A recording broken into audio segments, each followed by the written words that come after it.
होने शुरू होते हैं, होने शुरू तो कोई यकीन नहीं करता है इसके ऊपर, क्योंकि एक आम व्यक्ति की प्रवृत्ति इस तरह की होती है कि इन बातों पे उसको यकीन भी नहीं होता। एक झटके में तो मैं नहीं बोलूंगी, इवन कई सालों में भी यकीन नहीं होता। तो ऐसे एक कपल को मैं भी जानती हूँ कि पुरुष को ही अनुभव होते हैं, स्त्री को नहीं होते हैं। पुरुष को बहुत गहरे अनुभव होते हैं, और फिर भी 32 सालों के बाद भी यकीन, मतलब जो स्त्री है वो यकीन नहीं कर पाती कि हाँ पुरुष को ऐसी कुछ चीजें नजर आती हैं। तो ये सामान्य भी है। ये किस्मत वाली थी कि इनको दिव्य दर्शन हो गए, तो इनके लिए मानना थोड़ा आसान हो गया कंपैरेटिवली, क्योंकि उन्होंने उनके दिव्य रूप के दर्शन किए। तो उन्होंने उनको अपना गुरु माना कि मैं आपको अपना गुरु स्वीकार करती हूँ। नहीं तो हमारे शास्त्रों में पति को गुरु ही कहा गया है, बट हम नहीं मानते ईगो के चलते। इस बात को व्यक्ति कभी स्वीकार नहीं कर पाता, पर शास्त्रों में यही लिखा हुआ है कि जो पति होते हैं वो भी एक तरह से गुरु ही होते हैं। क्या आप इस तुच्छ अबला को अपने शिष्य के रूप में स्वीकार करेंगे, ये सवाल कर रही हैं। गुरुदेव ने मुझे सब प्रेम स्पर्श किया, पवित्र आत्मा उठो, तुम्हें स्वीकार किया जाता है।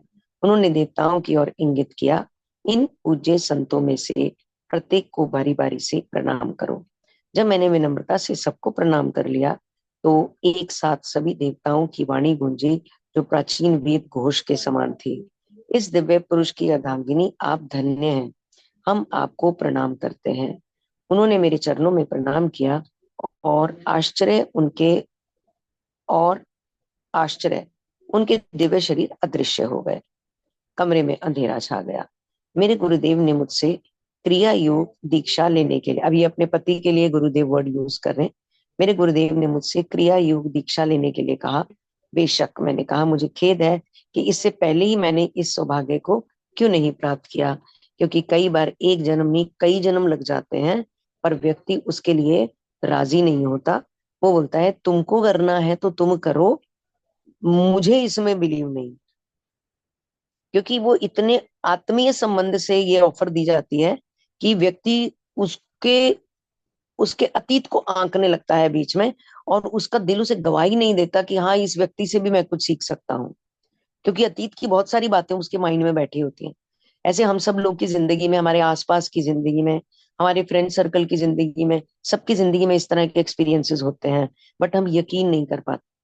कई जन्म लग जाते हैं, कई बार तो कई जन्म लग जाते हैं, कई बार कई सौ जन्म लग जाते हैं, बट हम इस नॉलेज में नहीं आ पाते।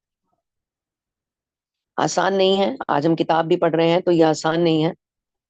जितने भी लोग क्लास में हैं, ग्रुप में तो 150 के करीब लोग हैं, बट आ वही रहे हैं जिनका समय आया हुआ है।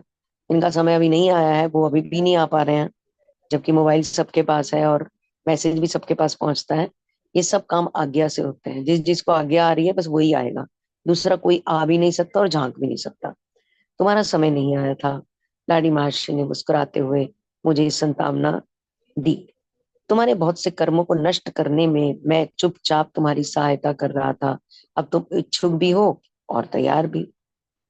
एक मैं भी छोटा सा वृतांत पढ़ रही थी, उसको मैं यहाँ कनेक्ट कर पाऊंगी कि जब पत्नी बहुत ज्यादा गुस्सा हो जाती थी तो पुरुष चुप हो जाता था, वो कोई जवाब नहीं देता था आगे से। और ऐसा बहुत बार होता था। तो पत्नी बोलती थी कि मैं इतनी बार चिल्लाती हूँ, तुम जवाब क्यों नहीं देते हो। तो वो बोले कि मैं चुप रहकर तुम्हारे कर्म काट रहा हूँ। ये मैंने अभी 1-2 दिन पहले ही पढ़ी है, और आज यहाँ पर वो चीज बिल्कुल कनेक्ट हो गई कि अगर मैं जवाब दे देता तो तुम्हारा कर्म और ज्यादा नष्ट, और ज्यादा बढ़ जाता। मेरे चुप रहने से वो नष्ट हो गया। उन्होंने मेरे ललाट का स्पर्श किया। घूमते हुए प्रकाश पुंज मुझे दिखाई देने लगे। धीरे धीरे वह सारा प्रकाश जगमगाते नीले रंग के आध्यात्मिक नेत्र में परिवर्तित हो गया, जिसके चारों ओर सुनहरा गोला था, और बीच में एक सफेद पंचकोणीय तारा। अभी किसी और परिस्थिति में आ रहे हैं जो उनकी पत्नी को नजर आ रही है। अपनी चेतना को उस तारे में से अनंत के साम्राज्य में ले जाओ। मेरे गुरु के स्वर में, गुरु वो अपने पति के लिए प्रयोग कर रही है, एक नवीनता थी जो दूर से सुनाई दे रहे संगीत के समान कोमल लग रही थी। कि अब इस चेतना को, अपनी चेतना को इस तारे में देखते हुए अनंत से परे लेकर जाओ। एक के बाद एक दृश्य समुद्र की फैनिल लहरों के समान मेरी आत्मा के तट से आकर टकराने लगे। अंततः चारों ओर दिखते उन दृश्यों के मंडल परमानंद के सागर में विलीन हो गए। नित्य हिलोरे मारती उन आनंद लहरों में मैं खो गई। कई घंटों बाद जब मैं इस हम ना अक्सर सुनते हैं, एक चंडीगढ़ से मोनिका जी भी थी, सुनैना मैम जानते हैं उनको, वो बताती थी कि वो 8 8 घंटे अचेतन मन में बैठी रहती हैं। अचेतन प्रयास रहता है उनको, उनको पता नहीं होता कि वो बैठी हुई हैं। फिर घर के लोग उन्हें बताते हैं कि वो 4 घंटे से बैठी हैं। वो 8 घंटे, घर वालों को डर लगता है मर तो नहीं गई हैं, तो वो उनको मतलब डिस्टर्ब नहीं करते, बट जब 8 घंटे हो जाते हैं तो वो उन्हें जरूर हिलाते हैं। तो वो, और वो कहते हैं कि वो शरीर से नहीं बैठती हैं, उनको पता ही नहीं चलता है। क्योंकि 8 घंटे कोई चौकड़ी मार के बैठता है तो उसके शरीर में दर्द होने लगता है, उसकी टांगों में कमर में दर्द होने लगता है। 8 घंटे बड़ा लंबा समय होता है। बट वो बोलती है कि जब वो उठती है तो वो ऐसे उठती है कि जैसे वो बैठी ही नहीं थी। मतलब जब वो उस चेतना में वापस आती है तो उनको लगता है वो बैठी ही नहीं थी। तो यही वाली चीज है कि जब ये आनंद अपनी चरम सीमा पर होता है तो फिर ये शारीरिक दर्द का उसमें कोई रोल नहीं रहता। आप एक असीम चेतना में चले जाते हो, जो इस प्रेजेंट चेतना से बिल्कुल अलग होती है। जैसा कि क्रिया योग का अनुभव बहुत सारे लोग इस क्लास में अब लेने जा रहे हैं, और शायद हम भी उनमें से एक है। तो यही सारे अनुभव हैं जो उन्होंने इसमें बताए हैं, जो इस क्रिया योग के माध्यम से सभी अपने अपने समय से प्राप्त करेंगे, जब जिसका जैसा समय आएगा। कई घंटों बाद जब इस जगत की चेतना में लौटी तो गुरुदेव ने मुझे क्रिया योग की प्रवृत्ति बताई। उस रात के बाद लाडी महाशय फिर कभी मेरे कमरे में नहीं सोए। वे उसके बाद कभी सोए ही नहीं, दिन रात। ऐसा प्रेमानंद जी भी बोलते हैं कि शरीर दुनिया में, ये डॉक्टर लोग बोलते हैं, साइंस बोलती है 8 घंटे की नींद लो, 9 घंटे की नींद लो। और जो संत होते हैं वो बोलते हैं कि सोकर अपने कीमती समय को व्यर्थ मत करो। शरीर को उतनी ही नींद दो, बल्कि कम से कम नींद दो। बाकी समय ध्यान में लगाओ, प्रभु के काम में लगाओ, प्रभु की सेवा में लगाओ, सेवाओं में लगाओ। अगर मनुष्य की सेवा भी कर रहे हो तो सेवाओं में लगाओ। वो कम से कम सोने पे देते हैं कि जो लोग ईश्वर के साथ अध्यात्म में कनेक्टेड होते हैं वो सोते ही नहीं है। वो सोती आंखों में भी जाग रहे होते हैं और जागती आंखों में भी जाग रहे होते हैं। आप देखो ना, वो अलग ही एक लेवल है। उसमें शारीरिक थकान होना, शरीर का गिरना, थकावट होना, कमजोरी होना, इन चीजों की कोई जगह नहीं है। क्योंकि जो आध्यात्मिक आनंद एक बार जब पूरे शरीर में ऊपर से नीचे तक दौड़ जाएगा, तो क्या तो शरीर की औकात रह जाएगी कि वो अपने किसी दर्द के बारे में बताए कि हाँ भाई मेरे को दर्द हो रहा है। क्योंकि जब परम चिरानंद मिल जाता है तो फिर इसके दर्द तो ऑटोमेटिकली गायब हो जाते हैं। तो ऐसी सी परिस्थिति उनकी भी रही। इस तरह से उन्होंने बताया कि उसके बाद वो कभी उनके साथ नहीं आए, और दिन रात नीचे सामने के कमरे में वे अपने शिष्यों के साथ ही रहते थे। जो तो एक सत्य व्यक्ति होता है जिसका दिल, मन, आत्मा सब बहुत सुंदर होती है, जैसे हमारे सुनैना मैम है। तो वो क्या करता है, जब उसको कोई चीज मिलती है ना, तो ये मैंने सुनैना मैम से ही सीखा था, तो वो उसको क्या करता है, वो बांटता है फटाफट। उसको ये नहीं, हमें बचपन से क्या सिखाया गया था कि कुछ अच्छा है ना तो अपने पास रखो, कोई ऐसी चीज है ना तो मतलब ऐसा नहीं है कि सबको बताने की जरूरत है। एक तो ये बड़ा कंसेप्ट रखता था, नजर लग जाएगी, बताना नहीं होता।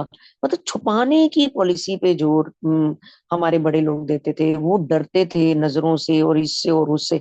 वो अपनी साइंस उनकी ठीक थी। बट अभी इस नॉलेज में आने के बाद मैंने ये सीखा कि प्रेम बांटो जितना मर्जी, जितना दे सकते हो। और अगर जैसे अभी युक्तेश्वर जी के गुरु लाडी मास्टर जी को कोई ज्ञान प्राप्त हुआ तो उनको भी रहा कि मैं इसको बांट दूं। जो सच्चा साधक होगा और सच्चा व्यक्ति होगा और मन से जो पावन होगा, वो उसको छुपाएगा नहीं। मैं तुषार मैम का बहुत थैंक्स करना चाहती हूँ। इन्होंने ब्री बुक्स के बारे में जब अपनी डॉटर का डाला था, तो मेरे पास एक क्लाइंट आती थी, उनकी डॉटर 6th में पढ़ती थी, और मैंने ब्री बुक्स का same to same, because she was very intelligent, मैंने उनको ट्रांसफर कर दिया सेम। जस्ट मैंने एक लिंक ही भेजा जो मैम ने अपनी डॉटर का डाला था, मैंने वही लिंक दिया। मैंने बोला इससे ज्यादा मुझे कुछ नहीं पता। और आज उनकी डॉटर ने बुक लिखी, ऑटोबायोग्राफी ऑफ विराट कोहली, और उनकी बुक किसी अवार्ड में सिलेक्ट हो गई है, उस बच्ची की बुक। तो मैं थैंक्स करती हूँ तुषार मैम को, उन्होंने शेयर किया और हम इस चीज को आगे स्प्रेड कर पाए। मेन तो एक एक अच्छे व्यक्ति के यही गुण होते हैं, और ये मैंने सुनैना मैम से बहुत ज्यादा सीखा है। और उन्होंने सारे बांध तोड़ दिए, जितनी लिमिट्स लगी थी ना, अब सारी किल्लियां गिर गई हैं। जो आसपास दायरा, इतने में रहो, इतना ही होता है, वो सब खत्म। पूरा एबंडेंस, टोटल महासागर। अब कोई सीमा ही नहीं है। क्योंकि ईश्वर कहता है कि मैंने इतना बना रखा है, इतना दे रखा है, इतनी चीजें मैंने दे रखी हैं कि किसी को कम पड़ ही नहीं सकती, चाहे शहर में कितने ही डॉक्टर आ जाए सबको काम मिलेगा, कितनी करियाने की दुकान खुल जाए सबके राशन बिकेगी। ऐसे वाली भावना जो है, ये इन किताबों से ऑब्वियसली आई है, but Sunaina ma'am played a very big role in all this. छोटे छोटे कण, छोटे छोटे बीज जो उन्होंने बोए हैं ना, वो कमाल करा है उन्होंने। आई आई ऑलवेज ब्लेस हर, और मैं हमेशा उनके लिए प्रे करती रहूंगी। इतना बताने के बाद माता काशीमणि चुप हो गई। उस महान योगी के साथ उनके संबंध की अद्वितीयता को समझते हुए मैंने झिझकते हुए उनसे कुछ और घटनाएं बताने का, क्योंकि अब हमको भी पढ़ के ये बहुत अलग लग रहा है, बहुत डिफरेंट लग रहा है, क्योंकि बहुत ही अलग है जो हम आज पढ़ रहे हैं। पहली बार पढ़ रहे हैं हम ये, कि किस तरह से एक व्यक्ति को देवताओं के दर्शन हुए और कैसे उनकी वाइफ ने देखा। और उनकी वाइफ भी लकी रही इस मामले में, क्योंकि अगर वो सोल प्योर नहीं होती तो शायद उनके हस्बैंड को ही दिखते, उनको कभी नहीं दिखते, कभी भी नहीं दिखते। ये उनके हस्बैंड की ही कहीं ब्लेसिंग्स रही होंगी, जो उन्होंने कहा कि मैं चुपचाप तुम्हारे कर्मों को काटता था। ये लाइन उन्होंने लिखी है ना। तो यानी कि वो भी प्रयास कर रहे थे कि इस बेचारी, इस गरीब सोल को भी कुछ ना कुछ परमात्मा की लगन लग जाए, ऐसा वो भीतर ही भीतर प्रयास कर रहे थे। तो ये बहुत ही सुंदर व्याख्यान है जो आज हम सब ने पढ़ा है। और अद्वितीयता को समझते हुए मैंने झिझकते हुए कहा कि कुछ और बताओ। उन्हें मजा आ रहा था ये घटनाएं सुनने में। तुम बहुत लोभी हो बेटा, ऐसा लोभ हमेशा करना चाहिए। यहाँ पर तो कहते हैं ना, तुम लालची हो, लालची हो जाओ, प्रभु प्रेम के लालची हो जाओ, आध्यात्मिकता के लालची हो जाओ। यहाँ पे कोई तुम्हें कहे ना कि तुम ग्रीडी हो, हाँ मैं ग्रीडी हूँ, दम भर के हमें कहना चाहिए, यस मैं ग्रीडी हूँ। माया के ग्रीडी तो सारे होते हैं। हाँ मैं प्रभु नाम को कमाने का ग्रीडी हूँ, प्रभु के दर्शन करने का ग्रीडी हूँ, उनको और अधिक जानने का ग्रीडी हूँ। तो ये भूख बहुत अच्छी है, इस जीवन से विरक्ति पाने के लिए और मुक्ति पाने के लिए ये भूख बहुत अच्छी है, कि हाँ मैं लालची हूँ, मुझे और बताओ। फिर मैं तुम्हें एक और कहानी अवश्य बताऊं। उन्होंने बोला हाँ तुम बोलो, मैं लोभी हूँ। देखो कितना सुंदर, कि हाँ बोलो मैं लोभी हूँ, मैं लालची हूँ, तब मैं तुम्हें एक घटना और सुनाऊंगी। वे संकोच से मुस्कुराई। यहाँ मैं अपने एक पाप को स्वीकार करूंगी, जो मैंने अपने गुरुपति के विरुद्ध किया था। मेरी दीक्षा के कुछ महीने बाद मैं असहाय और जी मैं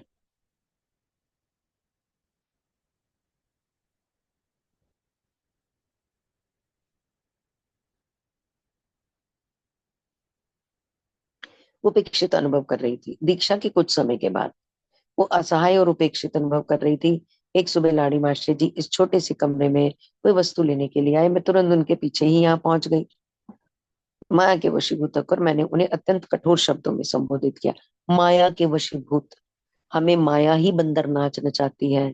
हम जो मंकी की तरह नाचते हैं ना दिन रात, जो हमें नींद नहीं आती ना, एक व्यक्ति को जो नींद की गोली खानी पड़ती है ना, रिश्तों में वो मिठास नहीं ला पाता ना, उसको लगता है मैं ही परम और चरम हूँ। इस सारी चीजों में माया नंगा नाच नाचती है। ये माया सिर चढ़कर बोलती है, जो ये सब चीजें नहीं करने देती है, वही इन सब चीजों को जन्म देती है। माया के वशीभूत होकर पति से सख्त शब्दों में बात की। आप अपना सारा समय अपने शिष्यों के साथ बिताते हैं, क्योंकि अगर समझ में होंगी तो इस तरह से नहीं करेंगी। बल्कि अब वो ऐसे क्यों कर रही हैं, क्योंकि उनके ब्रेन को पिछले 30 सालों से इसकी आदत पड़ी हुई है। एक रात के अवतार में तो कोई भी साधु नहीं बनेगा, क्योंकि पत्नी ने तो यात्रा तय की है। इनको तो ब्लेसिंग मिली है हस्बैंड की, जिस वजह से इनको ये सब चीजें दर्शन में मिल गई। जैसे फूलों के साथ रहो तो आप में से भी सुगंध आने लगती है। ये बिल्कुल ऐसा सा है कि मैं गुलाब तो न बन पाया जीवन में, पर मैं गुलाब जैसे, जैसे मैं सुनैना मैम के साथ रहती हूँ तो मैं गुलाबों के साथ रहता हूँ, तो मैं भी महकने लगता हूँ। तो ऐसा सा ही उनकी पत्नी का उनके साथ रोल है, कि वो भी महक रही हैं। बट कहीं ना कहीं उनकी जो पुरानी प्रवृत्ति थी, माया वाली प्रवृत्ति, उसने जोर मारा। और यहाँ उनको जेलसी हुई कि तुम अपने शिष्यों के साथ तो सारा टाइम बिताते हो और मेरे साथ नहीं बिताते। अपनी पत्नी और बच्चों के प्रति आपके दायित्वों का क्या? मुझे खेद है कि परिवार के लिए अधिक धन इकट्ठा करने में आपको कोई रुचि नहीं है। बहुत ही सिंपल, बहुत ही एकदम स्टार्टिंग ग्रेड की डिस्कशन है इस टाइम जो कर रही हैं। बहुत ही नीचे लेवल की डिस्कशन है, क्योंकि जिनको दर्शन स्वयं हो जाए देवताओं के, उनको ये शब्द उनके मुंह से नहीं निकलते। पर क्योंकि उनके सबकॉन्शियस में पुरानी माया ने लपेटे मारे हुए हैं, ये वो माया बोल रही है, ये उनकी पत्नी नहीं बोल रही है। ये माया बोल रही है। गुरुदेव ने एक पल के लिए मुझे निहारा, घूरा नहीं, निहारा, क्योंकि वो गुरुदेव है, क्योंकि उन्होंने तो ईश्वर के दर्शन कर रखे हैं ना, तो वो घूरेंगे नहीं, वो निहारेंगे। फिर तो वे अदृश्य, फिर लो, वे अदृश्य हो गए। इसमें चकित और भयग्रस्त मुझे एक आवाज कमरे के प्रत्येक भाग से गूंजती सुनाई दी, क्या तुम देखती नहीं, यह सब केवल शून्य है।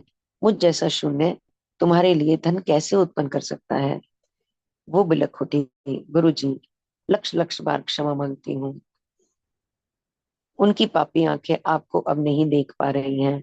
पापी आंखों से प्रभु कभी नहीं दिखते। जब आंखों में पवित्रता, मन में पवित्रता, सादगी, प्रेम, आत्मीयता और ईश्वर के प्रति लगन और ये भावना आती है, प्रत्येक व्यक्ति समान है, प्रत्येक व्यक्ति समान है, उसके बाद कहीं प्रभु खड़े होते हैं कि अब मुझे इसकी कोई बात तो मैं सुन भी सकता हूँ, ये तैयार हुआ है। अभी वो हमारे काम नहीं करेंगे, अभी वो हमारे लिए कुछ भी नहीं करेंगे, बाय डिफॉल्ट जो कर्मों से मिल रहा है वही मिलेगा। वो हमारे लिए स्पेशल उठ के कब काम करेंगे, जब ये सारे पड़ाव पार हो जाएंगे। कहते हैं ना, ये 10 चीजें टिक करो तो बैंक में आपका अकाउंट खुलेगा। उसके बाद प्रोसेसिंग में अकाउंट आता है, उससे पहले नहीं आता है। तो ये टिक भगवान ने भी लगा रखे हैं। ये 10-12 टिक क्लियर करो, उनके तो पता नहीं 10-12 है कि हजारों है, हमें मालूम नहीं। ये क्लियर करो, तब जाके किसी जन्म में मैं सोचूंगा कि तुम्हारे लिए मैं कुछ एक्स्ट्रा कर सकता हूँ, या मैं ये कह सकता हूँ कि हाँ ये मेरा प्यारा भगत है। उस लेवल तक पहुंचने के लिए हमें बहुत चीजों के बारे में सोचना पड़ेगा। कृपा करके अपने पवित्र रूप में प्रकट हो जाइए। मैं यहाँ हूँ, यह उत्तर मेरे ऊपर से आया। Just a minute.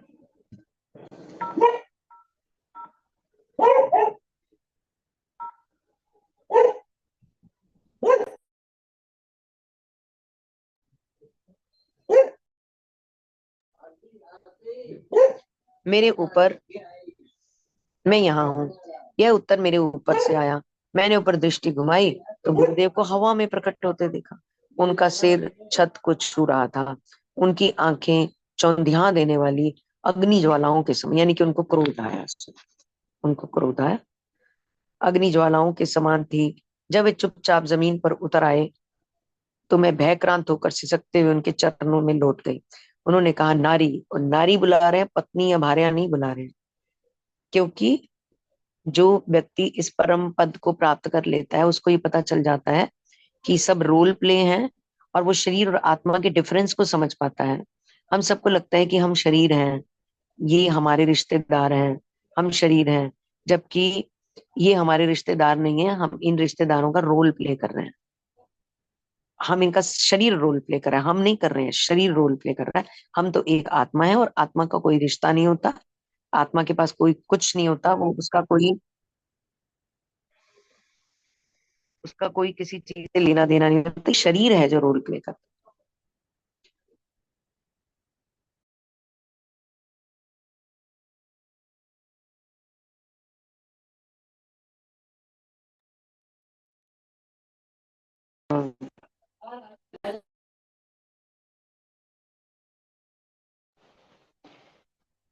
तो वे उनके चरणों में लौट गई। उन्होंने कहा, नारी, तुझ सांसारिक चमक दमक की नहीं, दिव्य परम धन की कामना करो।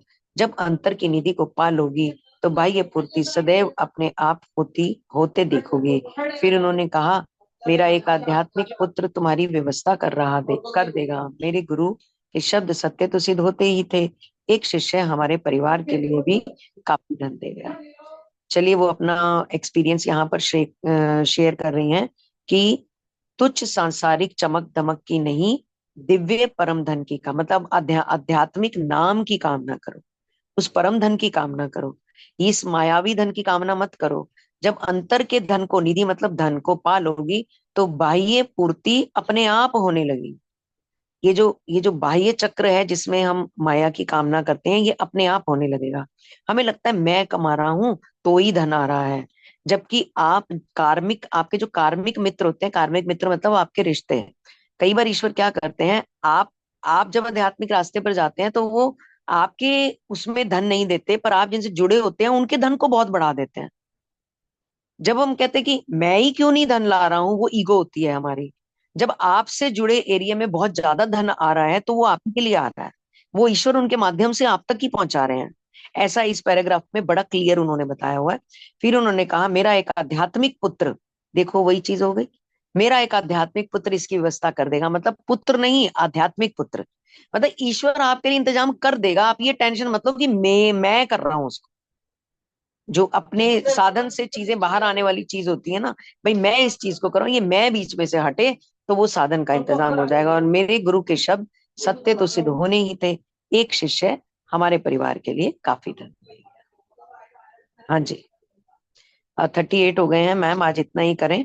आज ना मुझे गणेश चतुर्थी के फंक्शन पे जाना है अभी। Yes, जी sure, तो Monica ji. Thank you so much. Thank you so much, thank you everyone, Ask thank you. Sheetal if she can take over. जी थैंक ठीक है। You. Yeah, thank you, Monica ji. Sheetal, are you there? And if I may ask you to take it over if you're available. I think she must be in, वो पूजा में होंगी। I think 7:30 पे she was telling कि आरती start हो जाती मैंने कहा है। थैंक यू, मोनिका जी ने टाइम दिया, टाइम ना होते हुए भी बहुत बहुत थैंक यू। डिस्कशन कर लो, आज मैं अभी आरती खत्म हो रही है, अभी मैं बिजी हूँ। No problem. इसको नो प्रॉब्लम। सुना ना, हम इसको टेकअप कर लें आगे। Would you like to read ahead? क्योंकि अभी 20 मिनट है हमारे पास। Yes we can. तो this page, from this page onwards. हाँ, ये स्टार्टिंग से ही है ना अभी। अच्छा। या थैंक यू। मुझे अपने अद्भुत अनुभव बताने के लिए मैंने माता काशी मणि का धन्यवाद किया। दूसरे दिन मैं फिर उनके घर गया और कई घंटों तक तीन कौड़ी तथा दो कौड़ी लाड़ी के साथ ज्ञान चर्चा का आनंद लेता रहा। भारत के महान योगी के ये दो संतवत बेटे अपने पिता के आदर्श पद चिन्हों पर चल रहे थे। सर एक सेकंड पिकअप करोगे? एक second. All right, no problem. Bharat के महान योगी के ये दो संतवत बेटे अपने पिता के आदर्श पद चिन्हों पर चल रहे थे। दोनों ही गौरवर्ण मतलब फेयर, लंबे कद के, मजबूत कद काठी के थे और घनी दाढ़ी रखते थे। दोनों की आवाजें सौम्य थी, आचार व्यवहार की दोनों की शैली पुराने जमाने की थी। सो यहाँ पे दोनों लहरी महाशय जी के जो बेटे, दो बेटे, तीन कौड़ी और दो कौड़ी, नाम आई थिंक रहा होगा, उनके बारे में बात कर रहे हैं कि जो भी बहुत फेयर थे, लंबे चौड़े थे, कद काठी बहुत मजबूत थी, दाढ़ी रखते थे, और दोनों की आवाज सौम्य, बड़ी सरल, सॉफ्ट आवाज थी, और बड़े वेल बिहेव्ड थे। लहड़ी महाशय की पत्नी ही उनकी एकमात्र शिष्या नहीं थी, सैकड़ों अन्य महिलाएं भी उनकी शिष्याएं थी, जिनमें से एक मेरी माँ भी थी। एक बार एक शिष्या ने लाड़ी महाशय से उनकी एक फोटो मांगी। उन्होंने उसे एक फोटो देते हुए कहा, तुम इसे यदि अपना रक्षा कवच मानोगी तो ये रक्षा कवच ही सिद्ध होगा, नहीं तो ये एक चित्र मात्र ही रहेगा। यानी कि आपका जिस फेथ से, उन्होंने अपनी शिष्या लेडी महाशय जी की जो शिष्या ने एक फोटो मांगी, तो उन्होंने उनसे कहा कि ये तो तुम्हारा भाव है, तुम्हारा फेथ है मेरे पे, जैसे मेरी फोटो को ट्रीट करोगी, अगर ये तुम्हें लगता है कि कवच एक एंकर है तुम्हारे लिए, तो ये एंकर का ही काम करेगा। अगर सिर्फ एक फोटो सी मानोगी तो साइड पे रख दोगी, तो ये फोटो का ही काम करेगी। कुछ दिन बाद वही शिष्य लहरी महाशय की बहू के साथ एक टेबल के पास बैठकर भगवत गीता का अध्ययन कर रही थी। टेबल के पीछे लहरी महाशय की वह फोटो टंगी हुई थी। अचानक भयंकर आंधी शुरू हुई और बिजलियां कड़कड़ाने लगी। लहरी महाशय, हमारी रक्षा कीजिए। दोनों महिलाएं फोटो के सामने नतमस्तक हो गई। तभी टेबल पर पड़ी पुस्तक पर बिजली गिरी। उन दोनों को कोई चोट नहीं पहुंची। मुझे ऐसा लगा मानो उस तीव्र उष्णता से बचाने के लिए मेरी चारों ओर बर्फ की परतें खड़ी कर दी गई थी, उस शिष्या ने बाद में बताया। So this was again a miracle कि उस फोटो ने कहा था कि तुम मुझे जैसा ट्रीट करोगी, जिस रूप में याद करोगी, वो वैसा ही तुम्हें फल मिलेगा। तो फिर एक एपिसोड हुआ कि जब वो बिजली गड़गड़ा रही थी, तो वो दोनों शिष्याएं बैठी थी, और जब बिजली गिरी तो उस फोटो के ऊपर पर्टिकुलरली, यानी कि लड़ी महाशय ने उसे अपने ऊपर ले लिया, और उन दोनों को वो बिजली का जरा सा भी एहसास नहीं हुआ। जबकि उन्होंने ये भी कहा कि मुझे ऐसा लगा मानो उसकी तीव्र उष्णता से बचाने के लिए, क्योंकि उसकी गर्मी बहुत होती है बिजली की, उस गर्मी से बचने के लिए, तो बिजली तो बहुत पास गिरी थी, उन दोनों महिलाओं को ऐसा लगा कि जैसे बर्फ की एक वॉल उनके आसपास क्रिएट हो गई हो। लहरी महाशय ने अपनी एक शिष्या अभ्या से संबंधित दो चमत्कार किए थे। एक दिन अभ्या अपने पति के साथ, जो कोलकाता में वकील थे, गुरु दर्शन के लिए काशी जाने घर से चल पड़ी। अत्यंत व्यस्त यातायात के कारण उनकी घोड़ा गाड़ी को स्टेशन पहुंचने में विलंब हुआ, यानी कि देर हुआ। वे लोग जिस समय हावड़ा स्टेशन पर पहुंचे उस समय काशी जाने वाली ट्रेन छूटने के लिए सीटी दे रही थी। अभया टिकट घर के पास चुपचाप खड़ी हो गई। लहरी महाशय, मैं आपसे प्रार्थना करती हूँ कि इस गाड़ी को कृपा करके रोकिए। मैं मन ही मन प्रार्थना कर रही थी। आपके दर्शन के लिए और एक दिन रुकने की कसक में मैं सहन नहीं कर सकती। Now again this was second episode of miracle, कि जहाँ पे गाड़ी, एक शिष्या ने गाड़ी चढ़नी थी और गाड़ी बिल्कुल ऑन, मतलब वो लोग लेट थे, लेकिन उन्होंने मन ही मन प्रेयर किया कि मैं, अब अगर ये गाड़ी छूट गई तो मुझे अगले दिन गाड़ी पकड़नी पड़ेगी, तो मैं वेट नहीं कर सकती आपके दर्शन के लिए, तो आप किसी ना किसी तरह से इस गाड़ी को रोके रखिए। छुक छुक करती गाड़ी के चक्के गोल गोल घूमते रहे, पर गाड़ी आगे नहीं बढ़ी। गाड़ी का ड्राइवर और यात्रीगण ये अद्भुत घटना देखने के लिए प्लेटफॉर्म पर उतर पड़े। रेलवे का एक अंग्रेज गार्ड अभया और उसके पति के पास आया। सारी मान्यताओं के विपरीत उसने अपनी सेवाएं दी। उसने कहा, बाबू, पैसा मुझे दीजिए, मैं आपकी टिकट आपसे आपके लिए टिकट लेता हूँ, तब तक आप लोग गाड़ी में चढ़िए। जैसे ही वे दंपति गाड़ी में बैठ गए और उनके टिकट उनके हाथ में आ गए, ट्रेन धीरे धीरे आगे बढ़ने लगी। जल्दी जल्दी में ड्राइवर और यात्रीगण अपनी अपनी जगह की ओर दौड़ पड़े। उनमें से कोई ये समझ नहीं सका कि गाड़ी अचानक कैसे चल पड़ी, और पहली बात तो वह रुकी रुकी ही क्यों थी। गाड़ी चलने का ये दूसरा एपिसोड, की गाड़ी खड़ी रही, हालांकि सब कुछ हो गया था। गाड़ी की जो टेक्निकलिटीज थी कि उसमें उस टाइम पे स्टीम शायद डाला गया होगा, जो भी किया होगा, लेकिन फिर भी गाड़ी चल नहीं रही थी। तो लोग भी हैरान थे। फिर टिकट वाला खुद से आया, कि जो लोग टिकट ले रहे थे, और इन शिष्या से उन्होंने कहा कि आप टिकट भी, आप बैठिए गाड़ी के अंदर, जाइए, मैं टिकट पहुंचा दूंगा। तो जब तक टिकट उनके हाथ में नहीं आई, तो एक चमत्कार से ना वो गाड़ी ने आगे एक एक कदम भी नहीं बढ़ाया। तो फिर अपने आप गाड़ी चल पड़ी, जैसे ही टिकट आया गाड़ी भी अपने आप चल पड़ी।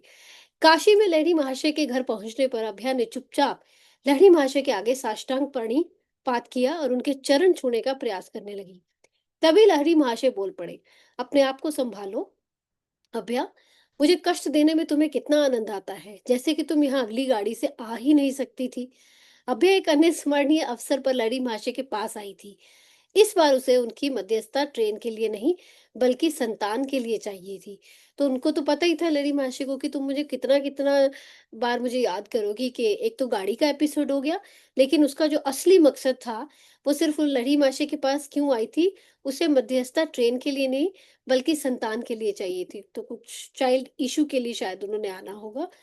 मैं आपसे प्रार्थना करती हूँ कि मेरी 9वीं संतान बच जाए, उसने कहा। मुझे 8 बच्चे हुए और सभी जन्म के शीघ्र ही बाद मर गए। लहरी महाशय सहानुभूति पूर्वक मुस्कुराए।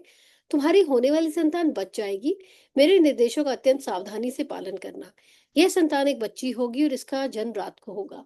इस बात का ध्यान रखना कि तेल का दिया सूर्योदय तक जलता रहे। बीच में सो मत जाना, जिससे दिया के बुझने का अवसर मिल जाए। ठीक जैसा ही सर्वज्ञ गुरु ने पहले ही देख लिया था, अभ्या को बच्ची ही हुई और उसका जन्म रात को ही हुआ। अभ्या ने अपनी दाई को दिए में तेल डालते रहने के लिए कह रखा था। दोनों महिलाओं ने करीब भोर तक जाकर अनिवार्य पहरा रखा, परंतु आखिर सो गई। दिए का तेल लगभग समाप्त ही हो गया था। उसकी ज्योत मंद होकर फड़फड़ा रही थी। कमरे के द्वार की कुंडी खुल गई और जोर की आवाज के साथ दरवाजा खुल गया। चकित महिलाएं जाग गई। उनकी आश्चर्यचकित आंखों ने लहरी महाशय के स्वरूप को देखा। अभ्या, देखो, दिया लगभग बुझ ही गया है। उन्होंने दिए की ओर इशारा किया, जिसमें दाई तुरंत तेल डालने लगी। जैसे ही दिए की लो तेज हो गई, लहरी महाशय अंतर ध्यान हो गए। दरवाजा अपने आप बंद हो गया। कुंडी बिना किसी दृश्यमान साधन के अपने आप लग गई। और आई थिंक ये एपिसोड जो अभ्यास में है भी, मुझे लगता है कई बार सुबह आप जागने की कोशिश करते हो तो तुरंत कुछ ना कुछ होके आए, या जिनको आप मान रहे होते हो, जो आपके गुरु होते हैं, अगर आप उनको प्रेयर करके सोते हो और उनसे कहते हो कि मुझे जगा देना, तो ये होता है। जो लोग इस चीज में है या गुरु को मानते हैं या गुरु की पूजा करते हैं, तो सुबह होता है, गुरु आता है।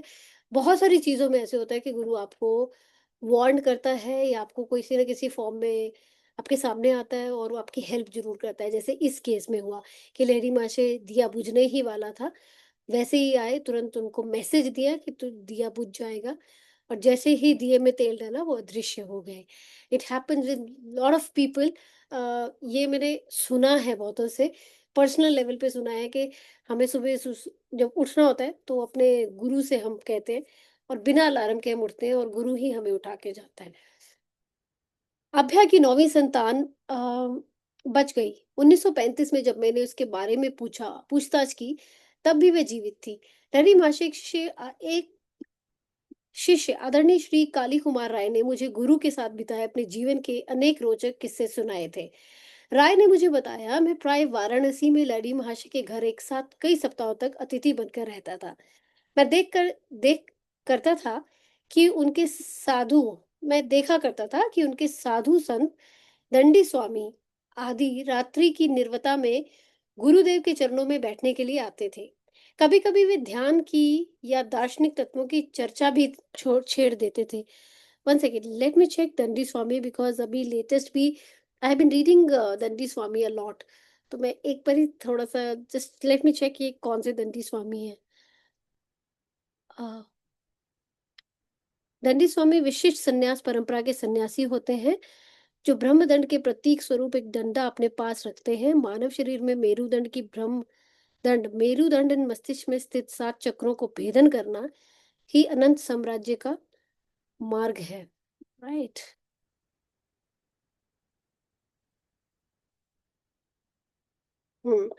दंडी स्वामी आदि रात्रि की निर्वता में गुरुदेव के चरणों में बैठने के लिए आते थे।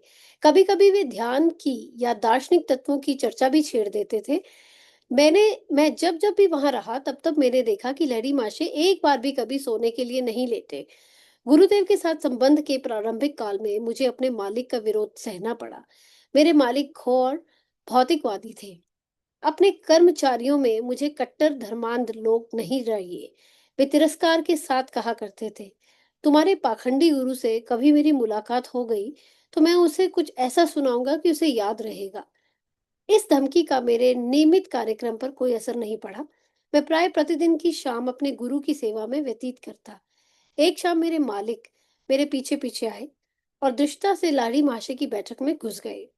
बेशक वे अपने कथन के अनुसार लड़ी माशी को कुछ उल्टा सीधा कहने ही के लिए आए थे। जैसे ही वे वहां बैठ गए, लहरी महाशय ने वहां उपस्थित लगभग 12 शिष्यों के दल को संबोधित करना शुरू किया। तुम सबको सिनेमा देखना है? जब हम लोगों ने हाँ में सिर हिलाया तो उन्होंने बैठक में अंधेरा करने के लिए कहा। मंडलाकार में एक के पीछे एक बैठकर अपने हाथ अपने आगे बैठे आदमी की आंखों पर रखो, उन्होंने कहा। मुझे ये देखकर कोई आश्चर्य नहीं हुआ कि मेरे मालिक भी अनिच्छा पूर्वक ही क्यों ना हो लहरी माशे के निर्देशों का पालन कर रहे थे। जबकि वो आए थे कि मैं लहरी माशे को बुरा भला कहूंगा, उनका तिरस्कार करूंगा। लेकिन जैसे वो बैठे और जैसे ही उन्होंने लहरी माशे की इंस्ट्रक्शंस फॉलो करनी चालू की, मतलब बिना मन के, अनिच्छा पूर्वक, उनका मन नहीं था, पर क्योंकि क्योंकि वो ग्रुप में थे, तो जैसे जैसे वो कह रहे थे कि हाँ अभी तुम्हें एक स्क्रीन दिखेगी, या तुम्हें उन्होंने पूछा था कि तुम कुछ देखना चाहते हो, सिनेमा देखना चाहते हो, तो इसलिए वो फॉलो कर रहे थे कि देखते हैं ये क्या ही करेगा। कुछ क्षण बीतने के बाद लहरी माशे ने हमसे पूछा कि हमें क्या दिखाई दे रहा था। मैंने उत्तर दिया, गुरुदेव, एक सुंदर स्त्री दिख रही है। उसने लाल किनारे की साड़ी पहन रखी है। वह समुद्र शोक की बेल के पास खड़ी है। अन्य सब शिष्यों ने भी यही वर्णन किया। गुरुदेव मेरे मालिक की ओर मुड़े। क्या आप उस स्त्री को पहचानते हो? जी, स्पष्ट प्रतीत हो रहा था कि वो उन भावनाओं से जूझ रहे थे जो उनके स्वभाव के लिए नई थी। घर में साध्वी पत्नी होते हुए भी मैं मूर्खों की तरह उस पर अपना धन लूट रहा हूँ। मैं जिस उद्देश्य से यहाँ आया था उसके लिए बहुत शर्मिंदा हूँ। क्या आप मुझे क्षमा कर शिष्य रूप में मुझे स्वीकार करेंगे? तुम यदि 6 महीने तक सदाचारपूर्ण जीवन व्यतीत करोगे तो मैं तुम्हें स्वीकार कर लूंगा। और फिर गुरुदेव ने कहा, अन्यथा मुझे तुमको दीक्षा देनी ही नहीं पड़ेगी। 3 महीनों तक तो मेरे मालिक ने, क्योंकि मालिक जो आए थे वो उनके टेस्ट के लिए आए थे कि मैं बताता हूँ लेडी महाशय क्या चीज है, ये इतने चमत्कार करते हैं, तो आज मैं बताता हूँ, मैं देखूंगा क्या ही कर पाते हैं। लेकिन जैसे उन्होंने ये चमत्कार दिखाया कि उन्होंने आंखों के हाथ रखे और बाकी 6 को जितने भी थे उनको वो स्त्री लाल साड़ी में पहने हुए दिखी। और जब इनसे पूछा तो इन्होंने कहा कि जी, स्पष्ट प्रतीत हो रहा था कि वे उन भावनाओं से जूझ रहे थे जो उनके स्वभाव के लिए नई थी। घर में उनके साध्वी पत्नी के होते हुए भी मैं मूर्खों की तरह उस पर अपना धन लुटा रहा हूँ, कि जो हो सकता है कुछ उनको पता हो लेडी माशिक उनके कैरेक्टर के बारे में, तो लहरी महाशय ने उनको रियलाइजेशन दी हो कि तुम्हारे घर में इतनी अच्छी, इतनी साध्वी बीवी है, पर तुम्हारा ध्यान इधर उधर भटका हुआ है। तुम यदि 6 महीने तक सदाचार पूर्ण, यानी कि वो जो उसका कैरेक्टर था वो इतना अच्छा नहीं रहा होगा, तो उनके लिए लहरी महाशय ने उन्हें कहा कि तुम एक सदाचार पूर्ण जीवन व्यतीत करो तो मैं तुम्हें स्वीकार कर लूंगा। क्योंकि वो अम, जैसे अभी ऊपर भी एपिसोड आया है कि उनका ध्यान जो है इधर उधर रहता होगा। और फिर गुरुदेव ने कहा, अन्यथा मुझे तुम्हें दीक्षा दीक्षा देनी ही नहीं पड़ेगी। 3 महीने तक तो मेरे मालिक ने किसी प्रकार अपने आप को संयत रखा, पर फिर स्त्री के साथ दोबारा अपना संबंध बना लिया। 2 महीनों के बाद उनका देहांत हो गया। तब उनको दीक्षा देने की अनिश्चितता के बारे में गुरुदेव की गुप्त भविष्यवाणी का अर्थ मेरे समझ में आया। ना ये बात कैसे रिलेट हुई, उन्होंने कहा, ऊपर कहा था ना कि मुझे तुम्हें दीक्षा देनी ही नहीं अगर तुम सदाचार में नहीं रहे तो मुझे तुम्हें दीक्षा देनी ही नहीं पड़ेगी। और वही बात हुई, वो सदाचार में नहीं रहा, उसने नियम तोड़े, उसने जो भी पराई स्त्री हो सकता है उसके साथ संबंध बनाया, और उसके बाद उनकी डेथ ही हो गई। और उन्होंने कहा ही था कि अगर तुम नहीं सदाचारी रहे तो तुम्हें मुझे जरूरत ही नहीं पड़ेगी दीक्षा देने की, इसका मतलब कि तुम रहोगे ही नहीं। सुप्रसिद्ध त्रैलंग स्वामी लहरी महाशय के मित्र थे, जिनकी आयु 300 वर्ष से अधिक होने की मान्यता थी। दोनों योगी कई बार साथ साथ ध्यान में बैठते थे। त्रैलंग स्वामी की ख्याति इतनी दूर तक फैली हुई थी कि शायद ही कोई हिंदू कभी उनके विस्मयकारी चमत्कारों की किसी कहानी पर संदेह करता। यदि ईसा मसीह वापस धरती पर लौटे और न्यूयॉर्क की सड़कों पर अपनी अलौकिक शक्तियों का प्रदर्शन करते घूमे, तो लोगों में वही श्रद्धा, विस्मयाकुलता उत्पन्न होगी जो कुछ ही दशकों पहले वाराणसी की भीड़ भरी गलियों में गुजरते हुए त्रैलंग स्वामी ने उत्पन्न की थी। वे उन सिद्ध पुरुषों में से थे जिन्होंने समय के क्षयकारी प्रभाव के विरुद्ध भारत को मजबूत बना रखा है। मुझे लगता है हम यहीं तक आज पढ़ते हैं। This is page number 479 and we can have this time for open discussion, sharing reflections about the chapter and about your takeaways. Yes, who would like to share the reflections? Beautiful chapter so far. Interesting, got to know more about लहरी महाशय जी, and जो भी नया नाम एक और आया त्रिलंग स्वामी, उनके बारे में, जो कि 300 साल जिनकी आयु थी, उनके बारे में भी आगे और एपिसोड आएगा, I am sure. I leave it open for everyone to share. Yes, Yogini ji, Sonal ji, Sapna ji, Sunaina, Sheetal. Time for me to take a pause, and over to you, everyone who would like to share.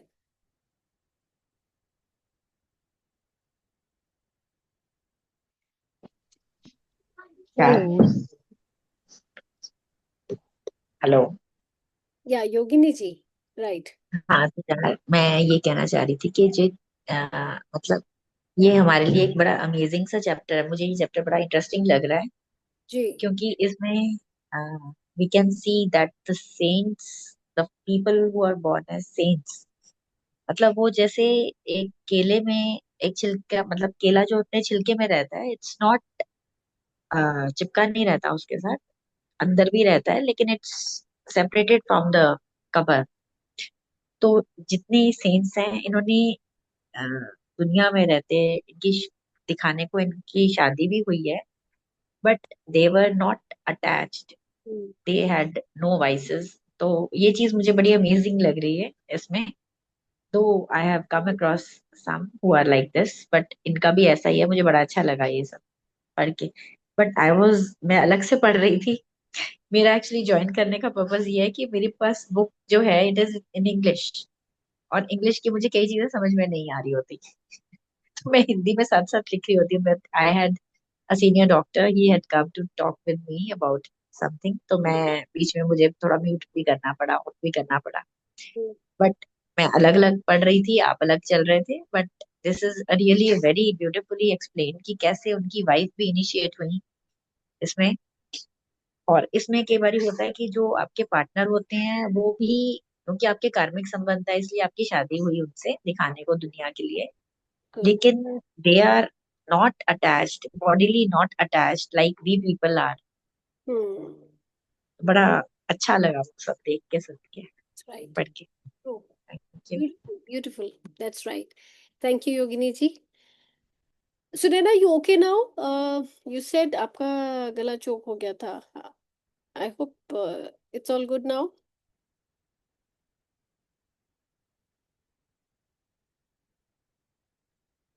I'll call her up then. Sheetal, you wanted to share? Good evening, everyone. Good evening. Yeah, I couldn't hear the second half. Monika ji के जाने के बाद थोड़ा सा सुन पाई मैं, उसके बाद busy हो गई. But yes, शुरू का जो मैं सुन रही थी, the one I could think of is an episode, not an episode, but a true story of Sadhguru ji and his wife. तो सदगुरु जी बताते हैं कि उनको पता था कि उनकी वाइफ को मालूम है कि वो छोड़ के जाने वाली हैं, और उनके आखिरी का समय कैसा था वो सारा उन्होंने एक कई चीजों में डिस्क्राइब किया है. तो मतलब ये कपल वाला जो एक सीन था ना, मुझे बार बार सदगुरु की याद दिला रहा था कि बहुत रेयर होता है कि एक इंसान को पता हो कि दूसरा बंदा कितना स्पिरिचुअली एलिवेटेड बीइंग है, और वो धन्य है कि उनको ऐसा पार्टनर मिला है. सो वो वाली फीलिंग शायद यहाँ पे इनको भी आ रही थी. This is where I felt really nice. And बाकी चीजें अगला सेकेंड हाफ जब पढ़ूंगी तो फिर नेक्स्ट कॉल पे डिस्कस करूंगी. Yes, right. I've also heard about Sadhguru's wife that when she wanted to leave the physical body, बहुत अच्छे ब्लेसेड मोड में थी वो. उन्होंने कहा कि अब मेरे पास सब कुछ है. 8 साल की बेटी थी उनकी राधा तब. तो बोले कि मैं इतनी अब एलिवेटेड हूँ कि मैं नहीं चाहती मैं कोई और कष्ट या कुछ और देख के जाऊं. मैं इस स्टेट में ही शरीर छोड़ना चाहती हूँ. And he had told this to, and Sadhguru made all the provision. Yeah, made all the provision for I forgot the name of his wife. सारी provision. विजी Yes. विजी. तो इस टाइम पे आप शरीर त्याग सकते हो. और सबको पता था, सब वहां पे जो डिसाइपल थे they were there. I know she asked for a red rose and somebody went to the जो उनका वानप्रस्थ का आश्रम था वहां, भागे एक लाल गुलाब लेके आए, उनकी गोद में दिया. उन्होंने बहुत अच्छा सा आखिरी के 7-8 मिनट जो उनके डिस्क्राइब किए बहुत अच्छे थे, और पता था उन्हें कि वो ये सब जाने के लिए कर रही हैं. And very soon and very early she left because she said this is the perfect time for me to leave. तो ये वाला भाव अगर किसी को पता चल जाए कि यू नो अब मेरी लीला समाप्त, मेरी लीला मीन्स जो भी प्रभु हमसे लीला करा रहे हैं, तो बस वही याद आया आज मुझे, और कुछ मेरा ध्यान कहीं और गया ही नहीं, वही एपिसोड याद आया. बड़ी बात है कि आप विलिंगली बॉडी लीव कर रहे हो एक ब्लेसेड स्टेट में, मेडिटेटिव स्टेट में होके, knowing your family is around and they are ऐसे मैंने एक बुद्धिस्ट मॉन्क की भी देखी थी समाधि लेने का टाइम, और वो बैठे हुए हैं, फिर वो लेट जाते हैं एक जगह पे, उनके आसपास उनके डिसाइपल्स बैठे प्रे करते हैं. वो लेटे इसलिए हैं क्योंकि वो छोड़ के जाने वाले हैं, और वो सबको आशीर्वाद दे के लेटते हैं. लेटने के 5-7-10 मिनट के अंदर अंदर उनका हाथ उनके सीने जैसे होता है ना, पेट पे ऐसे गिर जाता है, which means I am leaving. So he knows this is my time to move on, which is very spiritually high. That's right. मैं ग्रेट मोनिका जी फीलिंग. कह रहे थे कि जैसे अभी उन्होंने बताया जी की वाइफ ने उन्हें अपने पति को अपना गुरु माना हुआ है. तो मुझे याद आ रहा था कि मैंने अपने हस्बैंड का नाम अपने फोन में सेव किया है, प्रभु प्रसादम करके. है ना. तो मैं से पूछ मेरी फ्रेंड से, यार ये क्या रखा है तूने गौरव का नाम? मैं क्या, आई फाइंड हिम लाइक प्रभु का प्रसाद ओनली. वाओ. पार्टनर तरफ जो भी है बताइए. लोग वाइफ का नाम डेंजर से रखते हैं, नहीं तो. Right, but he's not at all. So I find him very क्योंकि मतलब I find him as a blessing only in my life. तो मैं इसीलिए उनको, मैं कई बार जब होता है, कभी एक मोमेंट होता है जब गर्म मोमेंट होता है या कभी ऐसे गुस्सा हो, तब लगता है यार ये क्या नाम रखा है मेरे. I don't change it because most of the 90% तो फिर वो समझ आती है. और ये बहुत बिल्कुल ठीक है, आप पार्टनर चूज कर रहे हो या पार्टनर आपको चूज कर रहा है, तो वो क्या चीज है, वो क्या लेसन है जो उसने आपको देने और आपने उसके पूरे करने हैं. That's why you two are together in this life. या योगिनी जी पूछ रहे किसकी बात कर रही हो? पहले वाली पारी में तो मैं सदगुरु जी और विजय जी की बात कर रही थी. और कौन डेंजर रखता है, ऐसे ही मैंने हंसी मजाक सुने हुए हैं जोक्स में कि मेरी वाइफ का नाम मैंने फोन में डेंजर सेव किया. मेरे वाले ने नहीं किया. अच्छा, आप वो जो साउथ में है सदगुरु जी, आप उनकी वाइफ की हाँ बात जी कर रहे थे? हाँ जी, विजी जो अच्छा उनकी वाइफ थी, when their daughter was 7, 8 years old, she decided to leave and she told him, this is the perfect time for me to leave. जब मेरे inner self में सब कुछ अच्छा है और मेरे external world में भी सब कुछ अच्छा है, इससे अच्छा समय मुझे बाद में क्या पता मिले ना मिले, मुझे जाने दो. तो उन्होंने उनको समाधि लेने दी थी. अच्छा, she told Sadhguru ji that I am leaving. या हाँ, that I'm leaving, yeah. तो वो तो खुद बताते हैं अच्छा अच्छा, कहानियां. मुझे नहीं पता। उनका इंटरव्यू ओके आप अच्छा, ओके। देखना, सदगुरु हाँ, ने आप उनके इंटरव्यूज देखना. उन्होंने बताया और पैर उनके कहते थे। 6 o'clock उन्होंने समाधि के लिए वो रेडी हुई और 6:10 पे शी लेफ्ट. तो वो जो 10 minutes का डिस्क्रिप्शन है आपको बहुत जगह मिलेगा. ये एक तो तरह से अनिल, वही है, ये बातें कि समाधि को जाना होता है, पर इंसान को जाना होता है, पर हर इंसान के ये एक शब्द है कि जाना है, पर फिर भी देह में उन्होंने जाते जाते भी वो जो मायावी थोड़ी बातें दिखाई थी, तो ये इस तरीके से ये है कि हम लोग मायावी में थोड़ा फंस जाते हैं फिर भी। नहीं भूमिका मतलब जी, उन्होंने ये एग्जाम्पल सेट किया कि छोटे बच्चे का भी मोह त्याग दिया. 10 साल से छोटा बच्चा जिसका हो, वो माँ हाँ, 8 साल छोड़ने का, का सही बहुत बड़ा जिगरा चाहिए, बहुत बड़ा दिल चाहिए. सही उन्होंने वो बात दिल है, सही दिखा बात। के डिटैचमेंट की स्टोरी इस्टेब्लिश की कि कितना जरूरी है डिटैच होना अपनी जर्नी में मूव ऑन होने के लिए.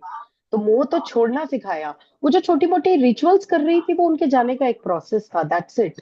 मोह में नहीं थी हाँ वो. मोह में होती तो पति का दुख होगा बाद में, बेटी को कौन संभालेगा, कोई वो नहीं था. उनको पता था आई एम हाँ now I am ready to go. बस डिटैचमेंट का उनको आई थिंक ये वाला मैसेज देके गई है वो.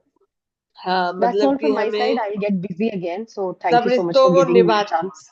सब रिश्तों को निभाते हुए भी डिटैचमेंट में रहना चाहिए, सही बात है। बाय, बहुत बहुत thank you. Thank you Sheetal, thank you Bhumika ji. Anyone else who would want to share? Sunaina is here I think. Yeah hi, good evening everyone. I think ये बहुत ही ब्यूटीफुल एग्जांपल सब लोग सदगुरु जी की वाइफ के बारे में दे रहे थे, and I also heard about it कि आई मीन उन्होंने इतनी तपस्या कर ली थी, और उन्होंने जो अपने कार्मिक थे, आई मीन जो भी लोग अपनी विलिंगनेस से बॉडी छोड़ पाते हैं, वो इसलिए ही छोड़ पाते हैं बिकॉज जितना मैंने पढ़ा इस चीज के बारे में कि वो अपने सारे जो कार्मिक हैं, और जो अपने जो भी उनके डिजायर्स हैं, जो भी उनकी एलिवेशन है, वो उसकी जर्नी को वो पूरा कर चुके होते हैं, and they have got the right to leave their bodies willingly, अपनी इच्छा अनुसार, जिसको बोलते हैं कि आप अपने मतलब जा सकते हैं, अपने बॉडी से निकल सकते हैं. तो ये एक बहुत बड़ा टास्क होता है, ये बहुत बड़ा, मतलब इसके लिए तपस्या चाहिए होती है.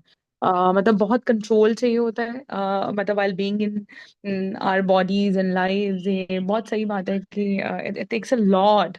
मतलब ये सुनना उनकी 10 मिनट की कहानी है, बट एक्चुअली उन्होंने जो पूरा लाइफ टाइम उन्होंने ये सब किया होगा, और पूरे 60 70 साल जितनी भी साल वो रही होंगी, तो जितना सेल्फ वर्क उन्होंने किया होगा और डिविनिटी को अपने अंदर धारण किया होगा, तो it's a very very big achievement, and it's inspiration for all of us, I think.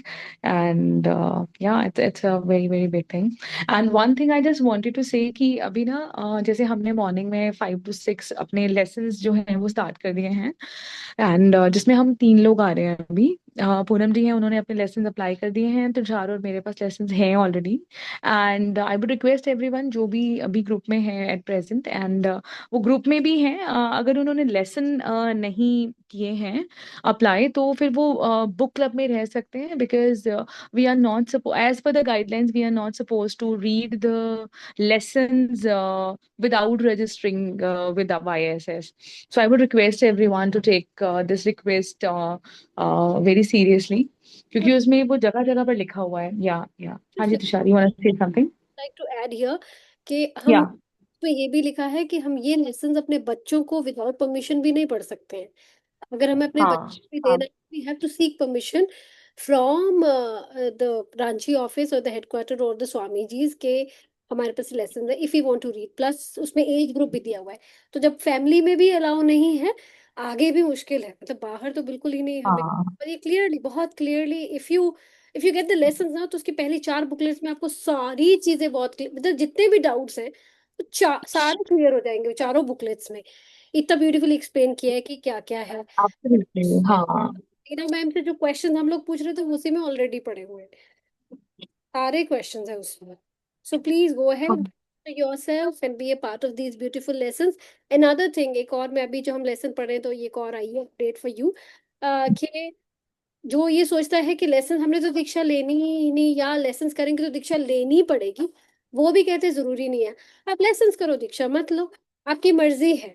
जो ऑलरेडी कहीं से दीक्षित हैं उनको मनाही भी नहीं है, बट वो अगर दीक्षा नहीं लेना चाहते तो आप लेसन भी पढ़ सकते हैं. दीक्षा लेना कोई कंपल्सरी नहीं है, दैट्स योर विल ओनली. और जो किसी और अभ्यास में पहले से हैं, अगर वो प्रैक्टिस करते हैं क्रिया योग, तो उनकी बाकी अभ्यास की प्रैक्टिस जो है वो फास्टन अप हो जाती है. ये भी इसी में मेंशन है, तो कहीं कोई ऑब्स्ट्रक्शन नहीं आने वाली.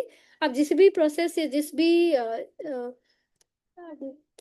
किसी भी तुषार रिचुअल हैं, या नहीं, आप फ्रीज हो गए थे एक्चुअली, पता नहीं मेरे लिए हो गए थे या वैसे भी हो गए थे. या अच्छा. Go ahead please please go हाँ, अहेड. तो आप जिस भी किसी अगर सेक्ट के साथ जुड़े हुए हो और प्रैक्टिस में हो, तो वो प्रैक्टिस में ये बाधा नहीं आएगा क्रिया योग वाला. ये उसके उसमें एक एडिशन ही रहेगा, आपकी जो बाकी रिचुअल्स हैं, प्रैक्टिस उसको फास्टन अप करेगा. और क्रिया योग, जो लोग डर रहे हैं कि क्रिया योग लेसन पढ़ेंगे तो दीक्षा लेनी पड़ेगी, कोई ऑब्लिगेशन नहीं है. आप खाली लेसन भी पढ़ सकते हो. दीक्षित नहीं हो ना, आप मत हो, up to you. You can continue to read those lesson throughout your life if you wish to. नहीं तो आप क्रिया योग सीखो, उसको वैसे प्रैक्टिस करना है आप करो. That's up to you only.